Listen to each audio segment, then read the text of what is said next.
So grateful we can be here together. This is just awesome. And I'm hoping that you've got a really lush, kind of cozy space to practice in. However, I know that some folks have mentioned to me they don't even have enough room to put out a yoga mat. I'm thinking of some yogis of mine in Spring Valley who have two big dogs, and it kind of takes up the house.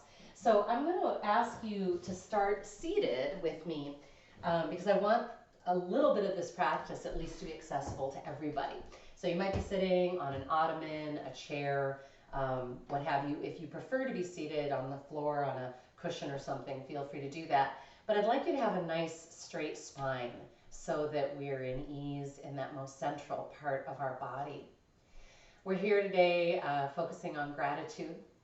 And I want to ask you first to notice when you think about the word gratitude or think about something for which you feel grateful, where does it register in your system? You might feel it as like a lift and a lightening. You might feel it as like a wave of relief because by sort of focusing on that which is beautiful or good in your life, it might allow a shedding of just kind of mundane or unimportant tensions and worries that you've taken on that in the scheme of things are really not that important. So I'm going to ask you to tune in, close your eyes, turn your gaze up and into that third eye point, and start to look inside of your body like you're exploring a new landscape. You're deeply curious. What is there? Begin to tap into your breath, the center of every yoga practice, but also wonderful quality of life off the yoga mat. Every time we tune into our breath, we make a little stronger connection between body, mind, and spirit, and we move through the world with more wholeness, more presence. Where do you notice the breath? I hope you begin to feel it like a wave, kind of rising and settling up and down the spine. I'll offer a couple more points of introversion, lightly connecting the tip of the tongue at the roof of the mouth behind the front teeth. Remaining soft and melty through the jaw, you might allow space between the upper and lower molars. And what happens if you add a soft smile to the lips?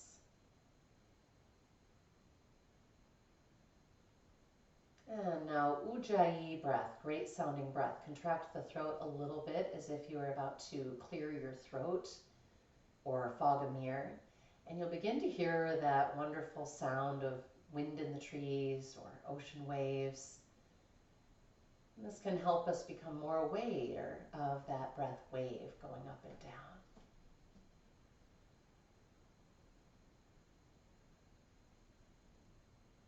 Can you find the moment of pause that exists between the active parts of the breath? Inhale and exhale.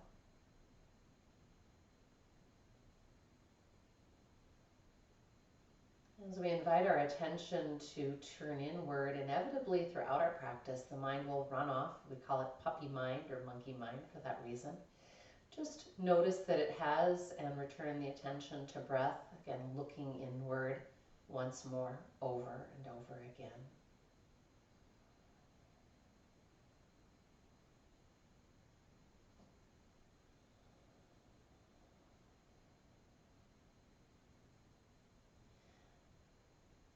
Notice that in this seated position, it's possible to become quite centered.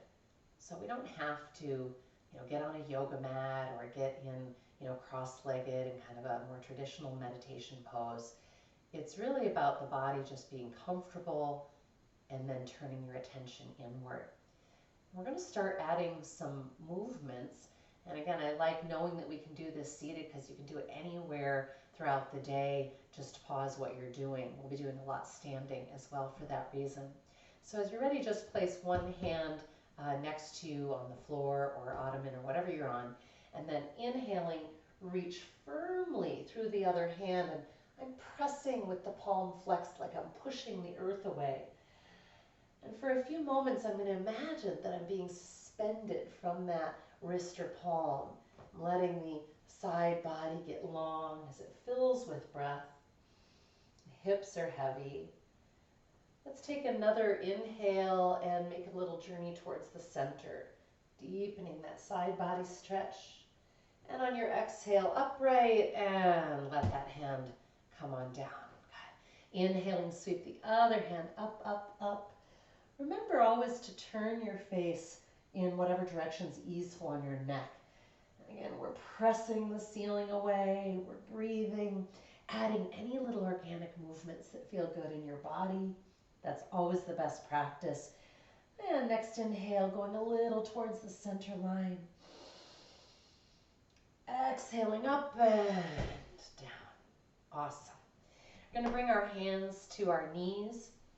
We're going to do a little cow-cat. So inhaling, draw the heart forward. Exhaling, tuck the tailbone and draw the heart back. With your breath, inhaling, initiating motion forward. You might even add a little shoulder blade squeeze, as I call it, shoulder blade sandwich. Exhaling, draw back. As we do a few more and you're working to become really awake and powerful in that core body as you draw back, practice remaining soft in the neck, shoulders, face. That's a very big challenge for a lot of us. As soon as we're engaged in doing, trying to accomplish a thing, make a holiday meal perhaps, clean the house, whatever it might be, we tend to get kind of tight. Last one.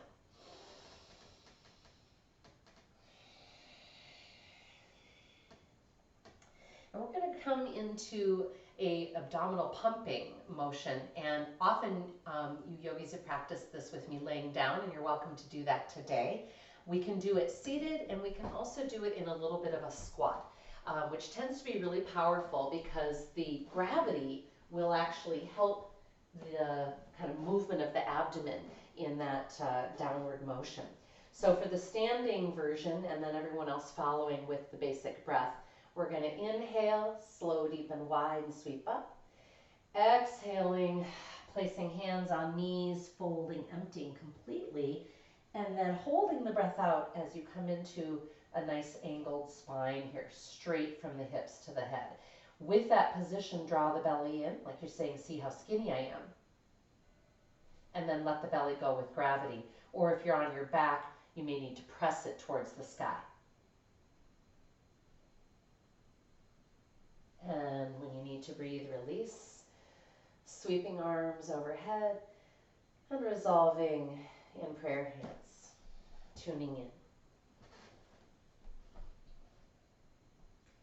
Again, this could be done seated with all the same basic movements or laying down.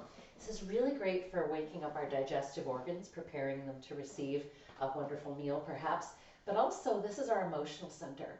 So depending on how much worry, hurry, frustration, irritation you've been hauling around, you might be feeling a little bit of in here. Let's loosen it up. Inhale, again, sweeping arms overhead. Is there more? Is there more? Exhaling, fold, empty. Hold the breath out and come to your straight spine. Draw the belly in and let it go. Remember, you can slow or speed your pace. You can make it more vigorous or more gentle depending on what's happening in your body. On your inhale, sweep up. And resolving in prayer. When I'm in prayer hands, I like to be intentional too, of connecting my thumbs. Sometimes I touch that third eye point, kind of place of insight and intuition, and then at the heart, but a nice intentional hand position.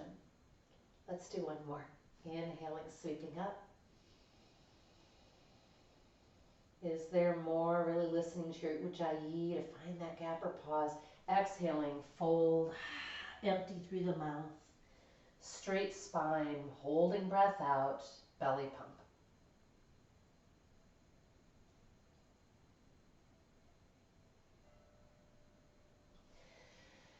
Inhaling, sweeping up, and resolving in prayer hands. What do you notice? I hope a little heat building. I hope an enlivenment here. Maybe you just Feel yourself smiling because you're like, yeah, I just cleaned out the closet a little bit. That felt great. We're going to bring our hands behind in Yoga Mudra, intertwining the fingers. If you go to do that and you cannot get your fists pressing towards the floor, getting those arms to truly be straight or get the hands off the butt, this is a helpful place to take a strap or a sock or anything really that you can kind of put between your hands to give you a little more space. Because that action of pumping the hands away from the body is creating all this wonderful movement around the shoulder blade. So go ahead and keep going until you want to pause and take a breath, and we'll come back again into it. But this is key, the movement of the shoulder blade, because the trapezius muscle through here, where most of us are so tight and we get all bound up and stress, this actually attaches all the way down to that shoulder blade wingtip. So by getting that wingtip to move, we're also finally dislodging this just stiff cord of the trapezius muscle up there. And I hope it feels great. When you are done, oh, and I should have added that you can always fold forward in this position too and let gravity kind of help you out with that. We're going to come around to the front now in kind of a standing thread the needle. This can be done on hands and knees as well, and most of you know that. And of course, certainly can be done seated. Most of it can. As you bring the one arm in front, take the other hand at about the elbow. If you're higher, you're just not going to get that same stretch. And I hope you're getting a wonderful massage, again, around the shoulder blade. And if you take it a little down to the side towards that lower hand, I'm hoping you'll feel more of a stretch into the side body. Nice relaxed neck. One more breath. And inhaling, just toss it up and away. Maybe even circling that arm. It's amazing that we can go days and days and days without our arms ever coming behind us. So yoga is so great at helping us live more 3D throughout our space in our life. Bring your other arm across, again, hand at about the elbow, always placing the neck where it's easeful, breathing. Is there more? I'm hoping that you can start to cultivate breath, not just into the front where we typically think about, but all across the back of the ribs, into the side. Maybe tilting it down a little to the side.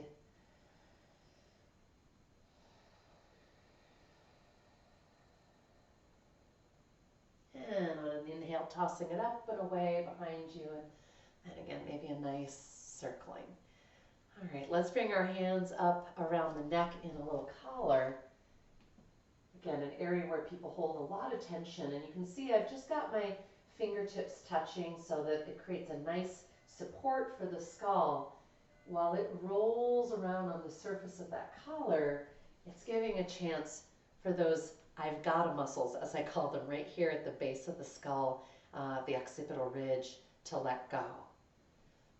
So again, inviting you to notice as you move throughout your coming days over the holidays and so on, how much when you want to engage in getting a thing done, you kind of, drive it from the head or the neck, and that's not useful. We want to be loose up here and powerful here. So we're going to do some more to get into core.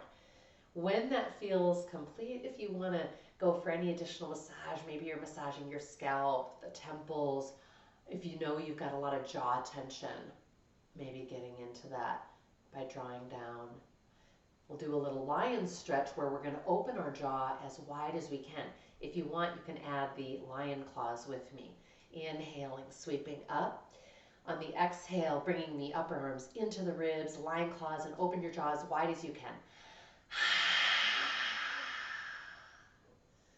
Continue, a few more. My hope is you're getting that jaw wide enough that you feel those muscles around the occipital ridge actually flexing.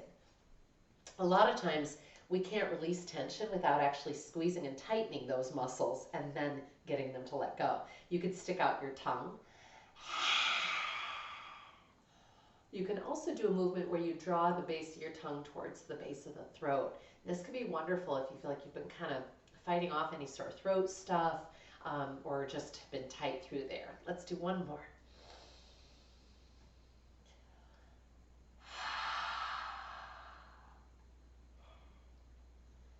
Beautiful work, folks. And come coming to standing if you're not already, rolling out wrists and ankles. We're going to turn one foot under, getting a nice stretch through the front of the foot. And the other. If you have a tennis ball or golf ball at home and want to play with doing foot massage, that's an awesome way to love up your body in this season where we start to not go outside and do quite as much activity. We're going to go side to side on our mat, so in a nice straddle. Give some attention to your feet. Get them really anchored.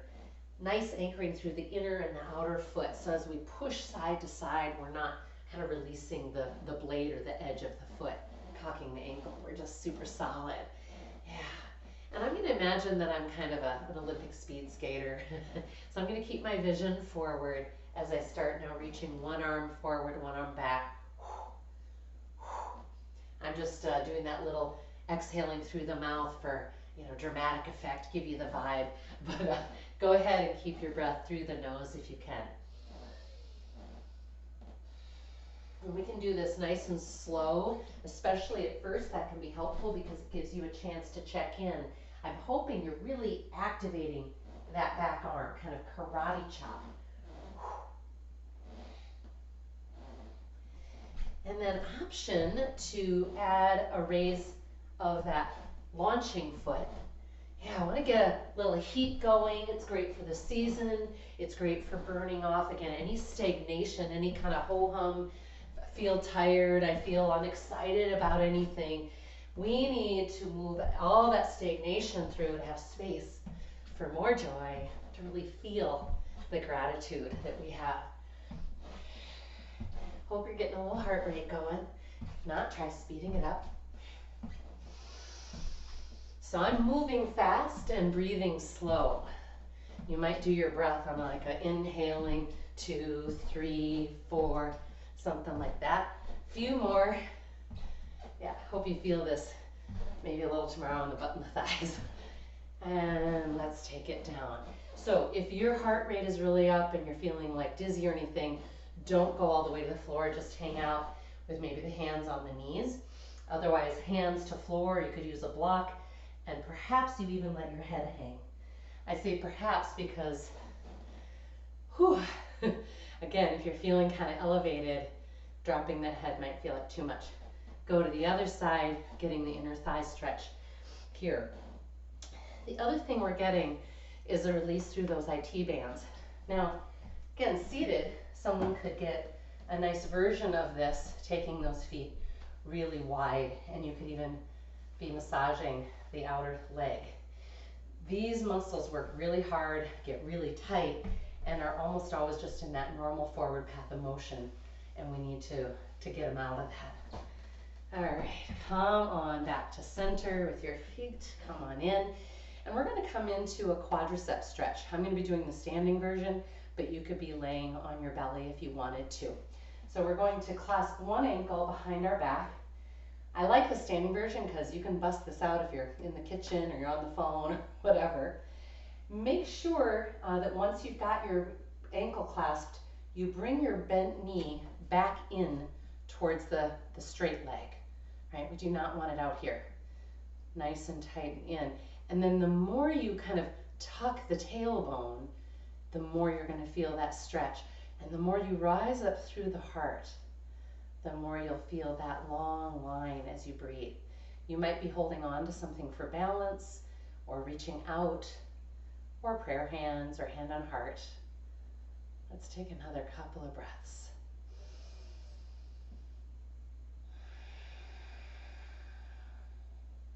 I find Ujjayi breath always helps me recenter into my core, into the moment. It's kind of a grounding breath. When you feel complete, let it go, maybe give it a shake. Let's find the other ankle. Again, guiding that bent knee towards the straight leg. We're rooting and rising. We're breathing and we're noticing. Is this side different? We tend to sit a lot in this modern life that most of us live, and especially in the holiday season, which we're entering, there tends to be a lot of sitting, whether it's just socializing, eating, driving, So encouraging you to notice how some of these stretches really help unwind that front line that gets so bent and short. And noticing which ones your body loves, because again, you can bust them out throughout the day. And let's give that a release. We're going to do standing hip pump, which I made up, but it's one of my favorite ways to undo the sitter. So if you've been sitting at a desk or anything else, you can come on up and squeeze the glutes forward. So that's the key, is the hips are moving forward of their neutral position. And you can move them just a little back of neutral and get an effect. You can also make this more of a real kind of heat building and strengthening exercise by sliding down further into a squat and then using those powerful glutes to sweep you up. If you're doing sitting down and back into a squat, make sure you're not bringing your butt way out behind, because that's going to overstretch that back line, and we want to be actually using it in its shortened, powerful position to raise us. Let's add arms. Inhaling, arms come in front. Exhaling, we pull back, shoulder blade sandwich.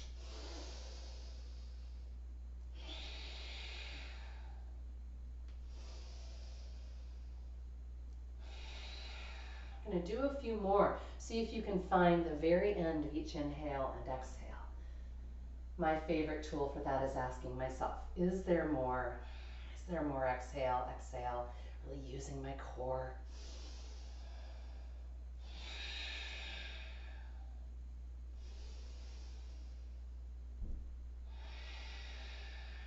One more.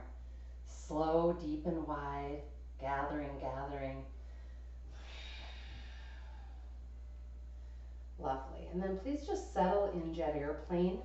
So that's our arms, palms rotated forward, and they're alongside the body, not behind us, powerfully right into that side, upper arm kind of squeezing in towards the ribs. We're going to stand here for a moment, noticing a sense again of root and rise, and I hope powerful enlivenment all the way up the spine. Sometimes the best way to know what feels right is to do it wrong. So for fun with me, please get bad posture, let your hands and arm position go, and just kind of slump. Maybe even get overly dramatic. Inhaling, ignite, that beautiful open jet airplane pose. Neck is soft, so even though we're reaching through the spine, it's relaxed. Exhaling, bad posture, slump. Couple more. So please notice when you're doing this, if you are perhaps reaching through the chin, that's going to create neck tension. Make sure instead that it's dipping down and back towards the base of the skull. You should almost feel like you have a little double chin. All right. On another long inhale, this time sweeping arms out and up. Exhaling, prayer hands. I'm going to bring us into some lunging, and I offer you again the invitation to please notice what version, how deep feels good to you. One really great way to do lunging that gives you balance support, and if you've got like a knee that's funky, you're not sure how it's going to go, or an ankle, is to be holding onto a kitchen counter, for example. That's a wonderful add-on to this pose. Otherwise, slowly just step back with your left foot onto the ball of the foot in what we call crescent lunge, or high lunge. You can have the knee bent a little bit if this is more comfortable. You can also play with powering back through that thigh to get that additional stretch. Notice what this feels like. See if you can steer your right hip bone back, left hip bone forward a little bit more. This is going to make us so strong and centered. If you're not sure what I mean, take your hips the other direction, draw your left hip bone back, and now all of a sudden you've got this thing that's very unrooted, it's unconnected. And this is a balancing pose, so for fun, take those arms up and close the eyes. 3 breaths. And you could have knee bent if that feels better. You could be coming up and down a little bit, always adjusting the pose. One more long inhale. Exhaling, hands to hips. Put all your weight in that front foot as you return to your mountain. I hope you feel the good work of that glute and leg. Good, let's step back with the other foot. I'm doing this in part of this activation of this lower body, also to prepare us for winter this season. This strength and stability we're cultivating is so great for keeping us upright, even in slippery conditions. So left hip bone back, right hip bone forward. Breathing, noticing, and when you're ready, add arms and maybe close the eyes. If you're losing your balance, it's usually the inner line of that front foot is lifting away from the mat. So think about kind of squeezing through the butt and thigh and anchoring down through there. Good. One more long inhale. If you want to add a little back bend, you could always do that, rising up. Exhaling, hands to hips, power in that front leg and return. Whew, great. Again, I hope you're feeling a little bit of heat from this, a little bit of heart rate. We're going to do one more balancing pose, tree pose. I love balancing poses because, well, again, they're great for our balance and they build all the strength that supports that. But it's also really hard to think about anything else while we're doing it. So they're kind of a great gift from, to get out of our mind. Start, please, with your feet touching inner line, big toes touching other toes, spreading, squeezing and rooting through the inner thighs like you're making a tree trunk, and bringing one foot to kickstand or up onto the calf. Notice if you cocked out through the hip, remake your tree trunk feeling. And I'm going to give you an option here to just play with this very standard tree pose, whatever arm version you want to be working, or to add a little kind of foot movement and core challenge. So you're going to step out to the side and try and use your core to come back and to give just enough launch that you don't go the other way. And then it's just hopefully a light tap of the foot because we want this part of our body to bring us back, the center.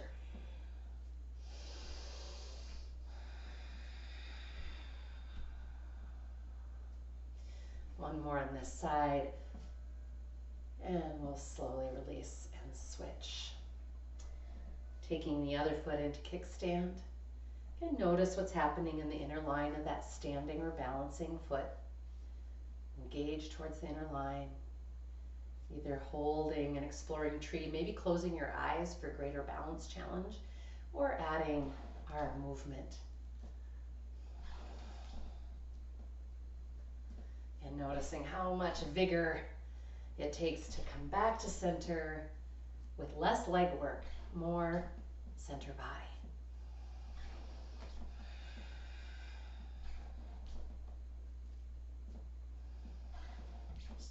More. Staying soft in the neck, the throat, the tongue, and releasing. Good. Take those feet just a little wide, ragdoll. Knees are bent and folding. Yeah, let that head go with gravity. This is another marvelous shape to take throughout the day. At any point, you don't have to be on a yoga mat, right? You just take those feet a little wide, bend the knees, fold, breathe. Again, you could always add a little yoga mudra here if you're like, oh yeah, my chest is tight, what do I need? When you're ready to come up, nice core support. Lovely. I want to bring us into a hip stretch. Lots of ways to be in what we call kind of pigeon pose, or that stretch that gets to your piriformis. I want to show the seated version because, again, some people, this is what's going to work best for them. But also, this is something you can do when you're, again, seated at a chair of any kind, as long as it's firm. You can't be like back into a big armchair. So sitting at the edge, perhaps, we're going to take the right ankle onto the left thigh.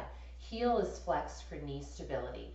You could be doing this on the floor, where you'd be putting right ankle on left thigh and then bringing it all towards your chest.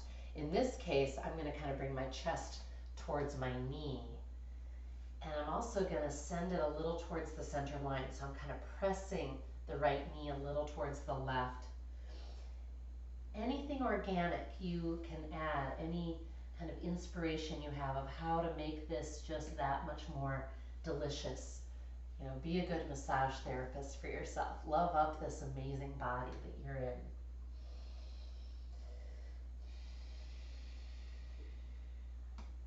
When you are ready to release, nice and slow, Sometimes it feels good to kind of kick that leg out.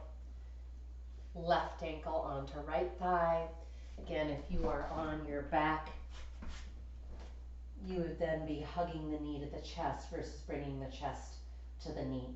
And I find this is the version that I get the best stretch in versus classic pigeon where your belly's facing the floor, or the seated version that I'm giving you. Breathing is the key, right?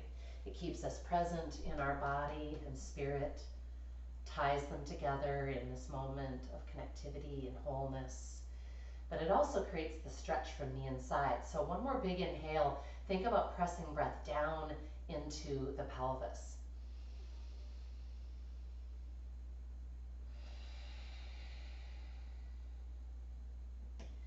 And releasing. So please notice if there's any kind of counter stretches your body might like. If you were seated, you might just do, again, the standing hip pump. If you're laying down, maybe you're pressing the hips up into bridge, which to me is one of the most important postures that we can do.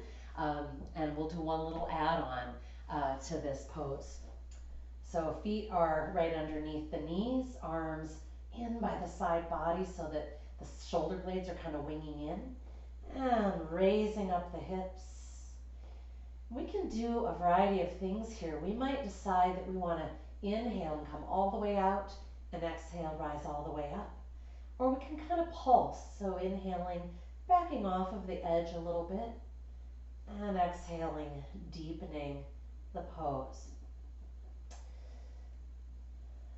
There's a beautiful amount of papery snow coming down that I'm getting to see in this position. All right, so we're going to add our foot hover or leg extension. And for this, it's important your feet are not too far apart, maybe 4 or 5 inches at most. And you're going to simply raise one foot off the floor, just an inch or so, and then switch. Noticing if the sides are different, and if in fact your hip is dropping, you need to hang out there and see if you can get it back up. That's making you fire up the muscles on the other side. Alternately, you could then add a leg extension if this is feeling good and you want a little more intensity. Flexing firmly through the foot, thighs stay the same height. Ideally, the hip stays stable, or you return it to stable. And when that feels complete, slowly on down. And we're going to close in a little restorative shape here of butterfly. So soles of the feet touching, and just allowing the knees to settle down towards the floor. If it feels too intense, you're feeling some kind of impingement or anything, or too much of a stretch, you could always place a block under each thigh or a pillow, and that can be really supportive.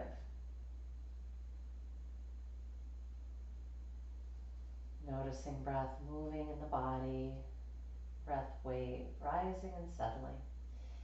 And if you're game to add a little work to this with me, go ahead and raise the hips up an inch or two. Just have the arms relaxed, maybe in jet airplane, palms to the sky. I like adding this posture to our practice because of the strengthening that it gives in those low and inner glutes and thigh muscles that are actually a massive part of our stability and core. They're a big part of our ability to root and push or pull, or to maintain balance on a slippery surface, but also to feel, I think, emotionally present. So throughout the coming days, you might practice when you're standing and having a conversation, practice returning to just a regular mountain pose, feet neutral and weight on both feet versus one hip cocked and so on. And see if you can find that sense of centeredness and strength from which to listen to people or to speak or to just take it all in. Let's do just a few more breaths here. And then slowly, slowly relaxing. Maybe the knees go a little further than they did last time towards the earth. And then your option to just release the legs to straight, kind of a corpse pose. And if you want to finish out the kind of more physical part of our practice here in a few moments of corpse pose, that would be wonderful. I'm going to be also creating a part 2 that is going to be including our loving kindness meditation and a couple of other things that we can do to just be centered and present, heart present during this gratitude time. So tune into your body, notice what it's feeling. You might want to add a layer for comfort and warmth, maybe a little sip of something. Thanks for joining me for this physical practice. I hope it heated you up, loosened you up, and made you feel a little more present.